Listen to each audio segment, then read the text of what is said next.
Everyone. അപ്പോൾ ഇന്ന് നമ്മൾ ഉണ്ടാക്കാൻ പോകുന്നത് ഒരു ഗ്രീറ്റിംഗ് കാർഡാണ്. വളരെ എളുപ്പമാണ് ഇത് ഉണ്ടാക്കാൻ. ഒരു പേപ്പർ പീസ് എടുക്കുക, എന്നിട്ടത് വീഡിയോയിൽ കാണുന്ന പോലെ മടക്കി കൊടുക്കുക. പിന്നെ പേപ്പറിൻ്റെ സൈസ് പറയുകയാണെന്നുണ്ടെങ്കിൽ 7x7 സെൻറ്റിമീറ്റർ സൈഡ് വരുന്ന സ്ക്വയറാണ്. എന്നിട്ട് അത് വീഡിയോയിൽ കാണുന്ന പോലെ മടക്കി കൊടുത്തിട്ട് അതുപോലത്തെ ഞാൻ ഒരു ഷേപ്പ് കിട്ടാൻ വേണ്ടിയിട്ട് ഞാൻ ഇത് മുമ്പ് ഉണ്ടാക്കി വെച്ചൊരു ഒരു ഫ്ലവറിൽ വെച്ചിട്ടാണ് കട്ട് ചെയ്ത് കൊടുക്കുന്നത്. ജസ്റ്റ് ഇത് വരച്ച് കെട്ടിത്താലും മതി. അപ്പോൾ നമുക്ക് ഇതുപോലത്തെ ഫ്ലവർ കിട്ടും. എന്നിട്ട് നമ്മൾ ആ ഫ്ലവറിൻ്റെ സെൻറ്ററിലായിട്ട് ഡിസൈൻ ചെയ്തെടുക്കാൻ വേണ്ടിയിട്ട് സ്കെച്ച് യൂസ് ചെയ്തിട്ട് ഇതുപോലെ ഡിസൈൻ ചെയ്യുന്നുണ്ട്. അപ്പോൾ അതൊക്കെ നിങ്ങളെ ഇഷ്ടത്തിനനുസരിച്ച് നിങ്ങൾക്ക് എങ്ങനെ വേണമെങ്കിലും ചെയ്യാം. ഓരോരുത്തരുടെ ഐഡിയക്ക് അനുസരിച്ച് ചെയ്യാൻ പറ്റും. ഇനി ഇത് വേണമെന്നുണ്ടെങ്കിൽ നിങ്ങൾക്ക് പാറ്റേൺ പേപ്പർ യൂസ് ചെയ്താലും മതി. അതുപോലെ 2 ഫ്ലവേഴ്സിലും ചെയ്തെടുക്കാം.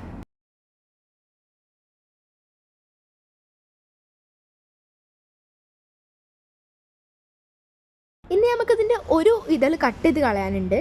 ഒരെണ്ണം കട്ട് ചെയ്ത് 2 ഫ്ലവേഴ്സിൽ നിന്നും ഒരെണ്ണം കട്ട് ചെയ്ത് മാറ്റണം. എന്നിട്ട് ആ ഒരു നമ്മൾ ചെയ്യാത്ത ഭാഗം ഉണ്ടല്ലോ അവിടെ ഗ്ലൂ വെച്ചിട്ട് ഒട്ടിച്ചു കൊടുക്കുക. വീഡിയോയിൽ കാണുന്ന പോലെ ഒട്ടിച്ചാൽ മതി. ഇതിപ്പോൾ നമ്മൾ 2 ഫ്ലവേഴ്സ് കാണിക്കുന്നത് തന്നെ ഉള്ളൂ. നമുക്കൊരു 7 ഫ്ലവേഴ്സ് ഇങ്ങനെ ഉണ്ടാക്കിയെടുക്കണം. അപ്പം ഞാനൊരു ബ്ലൂവും 3 പിങ്ക് ആൻഡ് 3 യെല്ലോയാണ് ചെയ്തെടുത്തത്. എന്നിട്ട് ഇനി നമുക്കിത് ഒട്ടിച്ചു കൊടുക്കാനുണ്ട്. അതിന് മുമ്പായിട്ട് വീഡിയോയിൽ കാണുന്ന പോലെ ജസ്റ്റ് ഒന്ന് പ്രസ് ചെയ്ത് മടക്കി കൊടുക്കുക. അപ്പോൾ ഇനി നമുക്കിത് അറേഞ്ച് ചെയ്ത് ഒട്ടിച്ചു കൊടുക്കണം. ഈ ഒട്ടിച്ചു കൊടുക്കുന്ന ഭാഗം നിങ്ങൾ നേരെ ശ്രദ്ധിക്കണം. കാരണം ഇത് തെറ്റിക്കഴിഞ്ഞാൽ നമുക്ക് ഗ്രീറ്റിംഗ് കാർഡ് ശരിയായിട്ട് കിട്ടത്തില്ല.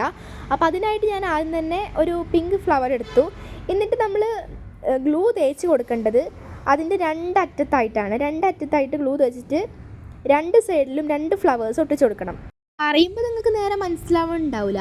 എന്നാലും നിങ്ങൾ വീഡിയോ നേരെ ശ്രദ്ധിച്ച് നോക്കി നിങ്ങൾക്കിത് മനസ്സിലാകും. പിന്നെ അടുത്തതായിട്ട് തേക്കേണ്ടത് 3 സൈഡ്സിലാണ്.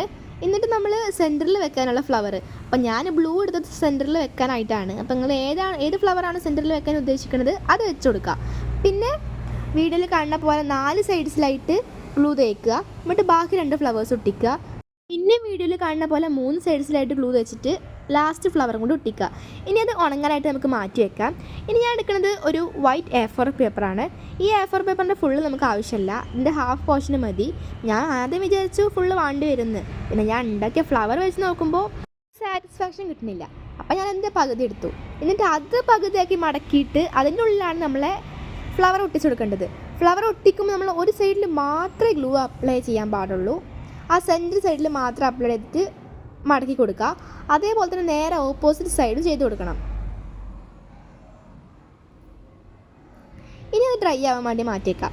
ഡ്രൈ ആയ ശേഷം ഞാൻ കുറേ കുഞ്ഞു ഫ്ലവേഴ്സ് കട്ട് ചെയ്തിട്ടുണ്ടായിരുന്നു.